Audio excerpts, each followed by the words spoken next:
병신호적이라고 부릅니다. 이완영 의원. 근데 이 사람이 지금 국조 특위 간사예요. 새누리당 간사라고. 그러면서도 위증교사 혐의까지 받고 있어. 사실 특검 수사 대상입니다.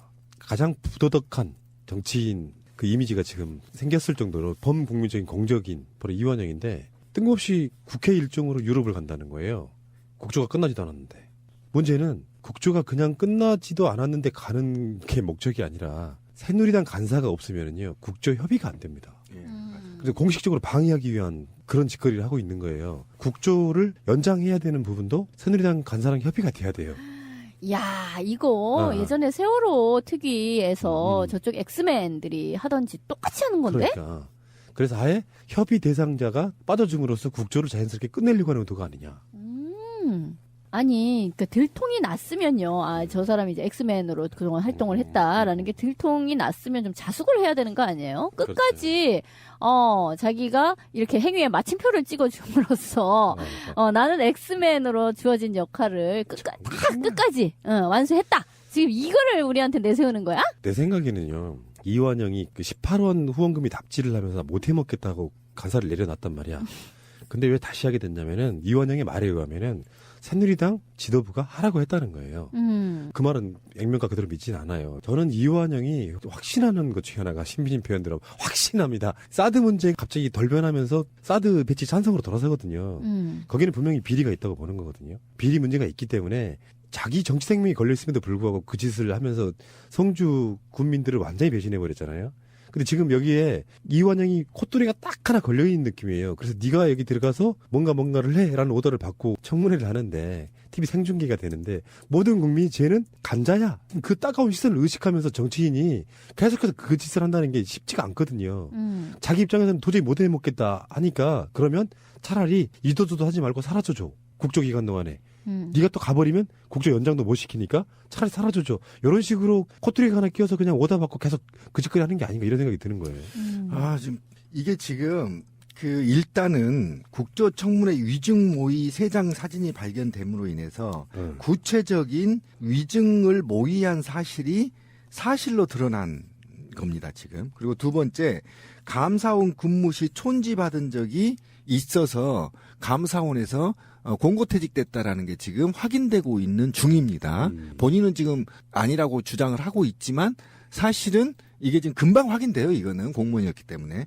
그다음에 고령 향후회를 중심으로 한 패밀리들이 지금 들통나고 있는, 제가 제보받은 게 있는데 지금 어디를 찾아낼 시간이 필요한데 어쨌든 고령 향후회에 이들이 계속 연계되어 있어서 지금 특조위가 간단한 문제가 아닙니다. 지금 국민과 야당 의원, 그다음에 새누리당에 탈당한 의원들이 한 목소리 내는 게 있습니다. 최순실 청문회 강제 구인법을 지금 직권 상정하라고 정세균 의장한테 압력을 놓고 있습니다. 지금 이 상황에서 이완영이 회의로 도피를 한다는 것은 바로 청문회를 연기나 회피하라는 게 아니고요. 사실상 최순실을 국조위에 출석하지 못하게 막는 효과를 가져온단 말이에요. 그러니까 이게 같이 맞물려서 도망가는 거기 때문에 이 새끼 출국금지 시켜야 돼. 근데 이완영이 20대 국회의원 당선 축하 파티가 있었어. 예. 그 자리에 정강의 이정국 전무 있죠. 예. 우병우 집안 그 집사. 예. 그 사람이 그 자리에 있었다는 거야. 예. 사진이 공개됐어요. 최근에. 그러면은 이번 국조를 하려고 하는데 새누리당 쪽에서 누군가에 의해서 이완영이 제대로 된 미션을 갖고 국조에 투입됐다는 게 사실인 거잖아요. 거의 다 나온 거지. 3명이 투입됐다라고 보는 거죠. 3명이 지금. 그렇죠. 네, 연합에서 투입됐다는 거 보고, 그리고 저는 더 나아가서 이 박근혜 패밀리의 이론이 아닌가 하는 의혹을 던집니다.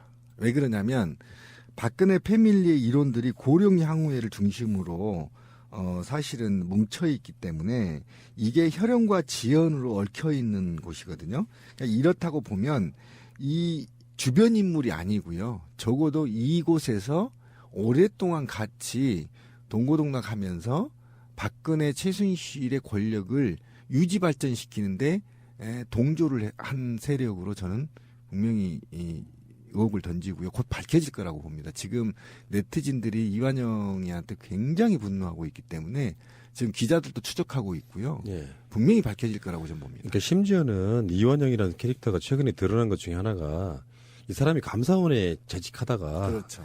뇌물 받고 1년 만에 사직서 쓰고 사실상 쫓겨났다는 거예요.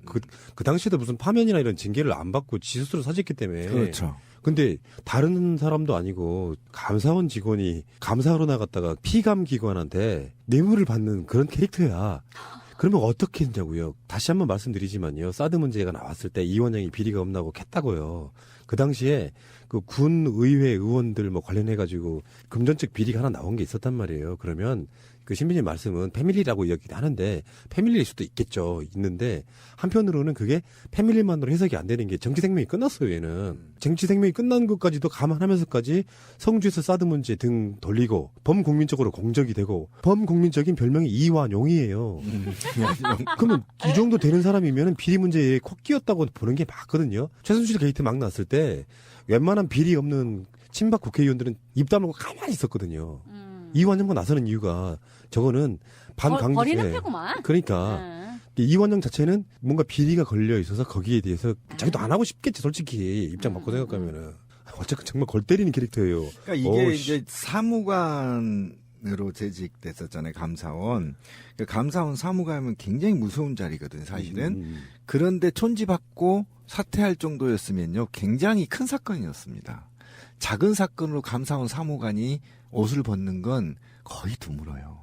그러니까 굉장히 큰 사건이고 이 사건이 사회적으로 문제가 될 만하기 때문에 미리 수습 차원에서 옷 벗고 나간 거지 이게 적당하게 마무리 질 거였으면 절대 나갈 자리가 아니에요. 사무관 자리가 그렇게 공무원이 작은 자리가 아니에요. 굉장히 어려운 자리고 높은 직입니다. 예. 그 어떤 언론의 헤드라인이 되게 재밌어. 이완영 떡잎부터 달랐다. 그러니까. 특검이 정말 현직 국회의원 수사하는 데는 약간 부담이 있을 수 있겠는데 그것도 국조를 하고 있는 쪽의 협업 대상인데 이 사람 수사해야 되는 거잖아요. 사실은. 그렇죠. 위증교사 부분만 갖고도 수사를 해야 되는데